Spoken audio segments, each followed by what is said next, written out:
PDS group online में आपका स्वागत है। मैं आपको कक्षा 10 की मैथ पढ़ा रहा हूँ। मैथ का जो आज का टॉपिक है यानी आज का अभ्यास वह एक नया अभ्यास है जो आपका है द्विघात समीकरण। अब द्विघात समीकरण को समझते हैं कि द्विघात समीकरण क्या है। यह इनमें बात होती है मूल की, यक्स के मान की या अल्फा बीटा की बात होती है। तो उन्हें क्या होता है, वो क्या होते हैं, आपको वही आज समझाएंगे। तो यहाँ पे द्विघात समीकरण, अब द्विघात समीकरण क्या होता है, ऐसा समीकरण जिसकी आपकी मैक्सिमम घात 2 हो वह हमारा द्विघात समीकरण होता है। जैसे आपके सामने लिख के आ जाए x square plus 4x plus आपका 5 के रूप में अगर आपसे पूछा जाए एक ऐसा समीकरण है तो इसकी मैक्सिमम घात क्या है, 2 है, इसलिए द्विघात समीकरण। अगर इसी में एक और लिख दिया जाए एक्स क्यूब प्लस आपका 4x plus x square minus 16 के रूप में, अब आपसे पूछा जाए कि यह कैसा समीकरण है तो यह हमारा क्या है, द्विघात समीकरण नहीं हो पाएगा क्योंकि इसकी जो मैक्सिमम घात है वह 3 है, इसलिए यह क्या कहलाएगा, त्रिघात समीकरण। और द्विघात समीकरण में क्या होता है, मैक्सिमम घात 2 होती है जैसे इसमें है। तो द्विघात समीकरण ये होगा, त्रिघात समीकरण ये होगा। तो हम लोग बात कर रहे थे द्विघात समीकरण की, तो इसे जानते हैं द्विघात समीकरण क्या होता है। तो ये आपका अधिकतम घात यानी कि जिस समीकरण में घात अधिकतम 2 बन जाए वह हमारा द्विघात समीकरण कहलाएगा, और जिसमें आपका 1 हो जाए मतलब 2 से कम या फिर 2 से अधिक हो जाए तो वह हम द्विघात समीकरण नहीं कह सकते। तो उम्मीद करते हैं समझ गए होंगे द्विघात समीकरण किसे कहते हैं, जिसकी मैक्सिमम घात जिसमें 2 हो जिस समीकरण में वह द्विघात समीकरण कहलाएगा। अब कभी कभी क्या होता है कि देखने में तो द्विघात समीकरण लगता है लेकिन वास्तव में द्विघात समीकरण वो होता नहीं है, हल करने के बाद कुछ और में प्राप्त हो जाता है। जैसे अगर हम आपसे बात करें यहाँ पे किसी सवाल की कि एक्स स्क्वायर प्लस आपका 1/x स्क्वायर प्लस 4 बराबर 0, अब आपसे कहा जाए कि यह क्या है, हमारा द्विघात समीकरण है कि नहीं। अगर आपसे यही पूछ लिया जाए तो देखने में तो लग रहा है कि यह हमारा क्या है, द्विघात समीकरण, क्योंकि इनमें मैक्सिमम घात 2 ही नज़र आ रही है। लेकिन क्या हम इस सवाल को हल कर सकते हैं, ये था तो इसमें तो हम हल नहीं कर सकते आगे, लेकिन यहाँ पे हल कर सकते हैं। जब हल करने योग्य होगा तो उसे हल करते हैं, हल करने के बाद देखते हैं कि इसमें अधिकतम घात क्या बनेगी, तो हमें पता हो जाएगा कि क्या अधिकतम घात बन रही है, क्या न्यूनतम घात बन रही है। तो उस हिसाब से हम बता सकते हैं द्विघात समीकरण है अथवा नहीं है। तो यहाँ पे हल करते हैं। हल करने की बात क्या होती है कि क्या कर सकते हैं, इसका यहाँ गुणा कर सकते हैं। अगर इसका यहाँ गुणा कर सकते हैं तो ये क्या हो गया, x पावर 4 प्लस 1, अब पूरे का बटे एक्स स्क्वायर प्लस 4 बराबर 0 के रूप में, इस प्रकार से। या फिर हम इसका क्या है, इधर भी गुणा करा सकते हैं, x पावर 4 प्लस 1 और प्लस आपका 4x स्क्वायर बराबर आपका 0, इस रूप में है। अब यहाँ देखते हैं, यहाँ तो लग रहा था कि द्विघात समीकरण है, लेकिन जब इसे हल कर रहे हैं तो मैक्सिमम घात क्या निकल के आ रही है, x पावर 4 के रूप में। अब जिसकी x पावर 4 हो गई यानी x की पावर 2 से अधिक हो जाए या कम हो जाए तो द्विघात समीकरण कैसे हो सकता है। तो यह हमारा क्या है, द्विघात समीकरण नहीं कहलाएगा। तो ये होती है द्विघात समीकरण की पहचान। या फिर हम और अगर तरीके से बात करते हैं यहाँ पे द्विघात समीकरण की, तो द्विघात समीकरण में क्या बनेगा, किसी और एग्जाम्पल को अगर हम देख लेते हैं। जैसे यहाँ पे दे दिया जाए x प्लस 1 और यहाँ x प्लस या x माइनस 2 के रूप में बराबर 0। अब आपसे पूछा जाए कि क्या यह द्विघात समीकरण के रूप में है, तो यह हमारा क्या है, द्विघात समीकरण के रूप में बनेगा कि नहीं बनेगा। तो हल करके देख लेते हैं इसे। तो हल करेंगे तो गुणा कराने पे क्या मिलेगा, x square minus 2x plus x और माइनस का 2 बराबर 0। फिर अब भी यहाँ जोड़ घटा सकते हैं, x square minus x minus 2 बराबर आपका 0। तो हल करने के बाद क्या पता चलता है कि इसकी मैक्सिमम घात कितनी है, 2 है, इसलिए यह क्या है, हमारा द्विघात समीकरण कहलाएगा। कभी कभी सवालों में और भी कुछ देख लेते हैं कि यहाँ पर अगर हम देखेंगे x प्लस 2 की घात 2 हो जाए और यहाँ एक्स स्क्वायर माइनस 4 के लिए। अब अगर आपसे पूछा जाए कि क्या यह हमारा द्विघात समीकरण है अथवा नहीं है, तो फिर से वही बात कि सॉल्व किए बिना हम नहीं बताएंगे। जिन चीज़ों का सॉल्व हम नहीं कर सकते आगे तो उसमें तो वैसे देखकर बता देंगे कि है कि नहीं है, लेकिन जिसमें हम हल कर सकते हैं तो उसे तो हल करके बताना पड़ेगा। जैसे ये था तो इसमें हम गुणा करा सकते थे, इसमें क्या कर सकते हैं, इसका तो कुछ नहीं, लेकिन ये क्या है, a प्लस बी के होल स्क्वायर से तोड़ सकते हैं। जब इसे हम a प्लस बी के होल स्क्वायर से तोड़ेंगे तो a स्क्वायर प्लस आपका b स्क्वायर यानी कि 2 का स्क्वायर 4 प्लस 2ab 2 दूना 4x बराबर आपका x स्क्वायर माइनस 4 के रूप में स्क्वायर से स्क्वायर क्या हो गया हमारा कैंसिल हो गया दोनों तरफ। अब बचता क्या है उसे इधर लाते हैं 4x वो इधर आके जुड़ेगा 8x बराबर 0। तो यह क्या हो गया हमारा द्विघात समीकरण के रूप में नहीं है यानी घात मैक्सिमम 2 नहीं है तो यह द्विघात समीकरण नहीं होगा। और यहाँ से बात करें तो कुछ हद तक लगता है कि यह द्विघात समीकरण बनेगा। तो इस प्रकार से हम पहचान लेते हैं कि द्विघात समीकरण है अथवा नहीं है। तो इसी से रिलेटेड आपका पहला अभ्यास है द्विघात समीकरण का कि वहाँ आपसे पूछा जाएगा कि क्या द्विघात समीकरण है कि नहीं है। तो उसी पहले अभ्यास की कुछ 1-2 सवाल हम आपके सामने यहाँ पर लिखे हैं, उन्हें आपको बताने का प्रयास करते हैं कि कैसे लगेंगे सवाल। तो जैसे हमारे सामने ये पहला सवाल है x प्लस 1 का स्क्वायर बराबर 2 और ब्रैकेट में x माइनस 3 है।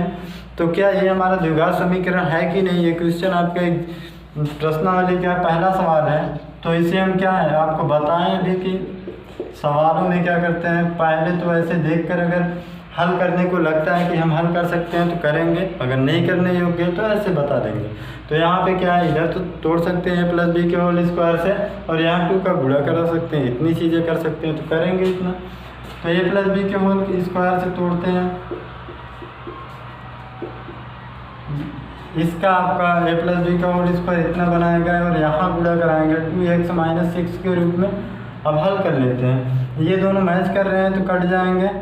अब यह यहीं पर रह गया प्लस 1 माइनस से प्लस में 6 हो गया, इधर 0 हो जाता है क्योंकि 6 इधर चला आया, यहाँ माइनस में था इधर आया प्लस के रूप में बन गया। अब ये दोनों को तो हम ऐड कर सकते हैं, तो ऐड करेंगे तो x स्क्वायर प्लस 7 बराबर आपका 0। क्या आप बता सकते हैं कि यह द्विघात समीकरण है अथवा नहीं है। तो यह हमारा क्या है द्विघात समीकरण के रूप में है, क्योंकि मैक्सिमम घात की बात होती है तो मैक्सिमम घात क्या मिल गया हमें 2। तो हम कह सकते हैं कि यह द्विघात समीकरण है, द्विघात समीकरण है। तो इस प्रकार से आपके पहले प्रश्नावली में ढेर सारे सवाल दिए गए हैं, जहाँ से आपको या तो हल करने के बाद बताना होगा या तो देखकर ही बताएंगे कि द्विघात समीकरण है अथवा नहीं है। तो इस प्रकार से तो दूसरे सवाल को भी देख लेते हैं। दूसरा जो सवाल है हमारा ये है, लिखा है x स्क्वायर माइनस 2x बराबर आपका माइनस 2 और ब्रैकेट में x माइनस 2। क्या यहाँ कुछ कर सकते हैं हल करने के लिए। तो इनमें तो श्योर है कि कुछ नहीं कर सकते क्योंकि यहाँ पे कुछ करने लायक है नहीं सर में, लेकिन यहाँ क्या है गुणा कर सकते हैं। तो लिखेंगे x स्क्वायर माइनस 2x, इसका गुणा कराएंगे बराबर में minus 2x minus minus plus का 4, ये चीज़ बनता है। अब देखेंगे तो ये दोनों माइनस में है आपके, जब चिन्ह समान और संख्या मैच करें तो दोनों तरफ कट जाते हैं। अब आपका 4 यहाँ क्या है प्लस में इस तरफ आएगा, माइनस में x स्क्वायर माइनस 4 बराबर 0। तो यह कैसा समीकरण है द्विघात समीकरण है। और आखिरी सवाल जो हमारा है ये, इसमें क्या कर सकते हैं x स्क्वायर प्लस आपका 3x प्लस 1 बराबर, अब यहाँ पे हल कर सकते हैं a प्लस बी के होल स्क्वायर से, x स्क्वायर प्लस आपका b स्क्वायर यानी 4 का स्क्वायर 16 बनता है और 2ab 2 का गुणा 4 में कराएंगे तो 8x के रूप में। अब यहाँ देखते हैं तो इससे तो ये कट गया हमारा, बचता क्या है सारी चीज़ों को इधर लाते हैं या इस तरफ की चीज़ें उधर ले जाते हैं। मान लो हम इसी को उस तरफ ले जाते हैं तो यहाँ पे 8x प्लस 16 है, ये उधर गया माइनस में 3x, ये उधर गया माइनस में 1 बराबर इस तरफ क्या बचा 0। अब 8 में 3 घटाएंगे तो क्या होगा 5x, 16 में 1 घटाएंगे तो क्या आएगा 15 बराबर 0। तो अगर आपसे पूछा जाए ये क्या है द्विघात है कि नहीं है, तो द्विघात समीकरण नहीं होगा। तो उम्मीद करते हैं कि आप द्विघात समीकरण के विषय में समझ गए होंगे कि द्विघात समीकरण अगर आपसे पूछा जाए कि कौन सा है अथवा नहीं है, तो जो लगे कि साल में नहीं करना है ये ऐसे ही बता सकते हैं तो बता देना। और जिनमें हल करने की बात आ जाए, गुणा भी करने को या आपका किसी सूत्र से डिवाइड करने की बात हो जाए, तो उन्हें बिना हल किए आप नहीं बताएंगे। अगर बिना हल किए आप बता देंगे तो आप ज़रूर से ज़रूर गलत कर देंगे सवाल को, क्योंकि सवाल देखने में जो लगता है वो वास्तव में होते नहीं। या तो आपका जैसे कोई चीज़ होता है, अब यहाँ पे आपका ये तो लग रहा था कि द्विघात समीकरण के रूप में कुछ बन सकता है, या फिर यहाँ आपका द्विघात समीकरण बन सकता है। तो बहुत सारी चीज़ें ऐसी होती हैं जो हम नहीं कर सकते, बिना हल किए बता नहीं सकते। तो उम्मीद करते हैं द्विघात समीकरण के विषय में समझ गए होंगे कि कौन सा है अथवा नहीं है। तो अब द्विघात समीकरण में एक नई बात है आपका क्या है, इनमें आपका सेकंड टॉपिक की अगर बात करें तो इनमें बात होती है मूल की। अब मूल क्या होते हैं, मूल की बात होती है और मूल अल्फ़ा बीटा भी कहीं पे लिखा जाता है। तो अल्फ़ा बीटा कैसे की क्या प्राथमिकता है या फिर मूल क्या है हमारे, और इसी में एक बात लिख के आती है शून्यक। तो इस पर चर्चा कर लेते हैं।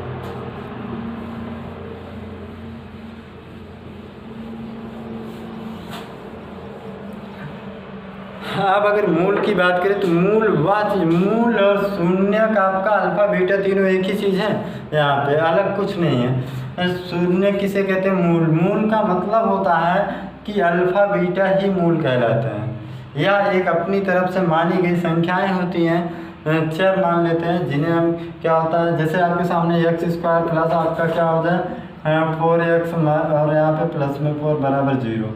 अब ये है, अब आपसे पूछा जाए कि अल्फ़ा बीटा का मूल क्या होगा, इस समीकरण के मूल बताइए, या फिर आपसे पूछ लेगा x का मान क्या होगा, ठीक है, इस प्रकार से, या शून्य क्या होंगे। तो यहाँ पे हल किए बिना हम नहीं निकाल सकते हैं। हल करने का मतलब जो x का मान होगा पहले उसे ज्ञात करते हैं। तो यहाँ पे x² प्लस आपका 2x प्लस 2x प्लस 4 बराबर 0 के रूप में, यानी द्विघात समीकरण का सॉल्व होना है। तो x और x प्लस 2 और यहाँ से प्लस में 2 कॉमन, x प्लस 2 बराबर 0। एक ब्रैकेट में x प्लस 2 और अगले ब्रैकेट में भी x प्लस 2 के रूप में बराबर 0। अब यहाँ जब हम दिखाएंगे 0 के बराबर तो दोनों का मान क्या आएगा, x बराबर -2 यानी कि दो मूल आपके होंगे द्विघात समीकरण में। ये बात श्योर होती है, जिसकी द्विघात समीकरण की बात करेंगे तो दो मूल प्राप्त होते हैं, सिंपल सा है। अब दो मूल में एक को अल्फा मानते हैं, दूसरे को बीटा मानते हैं। वही जो x का यहाँ वैल्यू प्राप्त होता है उसी को मूल भी कहते हैं, शून्यक भी कहते हैं और आपका अल्फा बीटा भी कहते हैं। चाहे किसी को इन्हें अल्फा बीटा मान सकते हैं। यहाँ तो संख्याएं समान है, भिन्न भिन्न है, तब भी वही बात होती है। अब जैसे मूल की बात करें तो अल्फा बराबर क्या हो गया -2, बीटा बराबर भी -2। ये हमारे क्या कहलाते हैं, मूल कहलाते हैं। मूल भी यही है और शून्यक भी यही है। शून्यक का मतलब होता है एक ऐसी वैल्यू इनमें रखी जाए कि जिससे ये पूरा समीकरण क्या हो जाए, 0 के बराबर, यानी कि वही आपका शून्यक होता है। शून्यक का मतलब 0 करने वाला। तो उम्मीद करते हैं ये आप समझ गए होंगे। मूल और अल्फ़ा बीटा, शून्यक और x के मान, ये तीनों चीज़ें एक ही हैं, इनमें कोई डिफरेंस नहीं होता। अगर हम मूल बता लेंगे इनके तो वही x की वैल्यू भी हो जाती है और वही अल्फ़ा बीटा भी हो जाती है, वही शून्यक भी हो जाती है। अगर यहाँ x के मान पता हो गए तो यही अल्फ़ा बीटा, शून्यक और मूल सब हो जाएंगे। तो इस प्रकार से। और कभी कभी क्या होता है सवालों में आपके मूल दे देता है, आपसे पूछ लेगा समीकरण। कभी कभी सवाल दे देता है, आपसे पूछ लेगा मूल। तो ये सारी चीज़ों के विषय में हम आपको अगले वीडियो में बताएंगे कि मतलब आपका मूल देगा तो समीकरण कैसे बनाएंगे, या समीकरण है तो मूल कैसे ज्ञात करेंगे। तो ये चीज़ थोड़ा सा बताया है, तो अगले वीडियो में इस पर विस्तार से चर्चा करेंगे। तो उम्मीद करते हैं आज के वीडियो में ये सारी बातें समझ में आई होंगी। तो आज के वीडियो में बस इतना ही। अगर इसमें कोई समस्या हो या प्रॉब्लम तो हमसे पूछ सकते हैं हमारे व्हाट्सएप नंबर पर। हमारा व्हाट्सएप नंबर है 8127 1484 33। तो आज के वीडियो में बस इतना ही। धन्यवाद। सब्सक्राइब कीजिए हमारे चैनल को और बेल दबाना ना भूलें ताकि अगले वीडियो का नोटिफिकेशन आपको आसानी से मिल सके।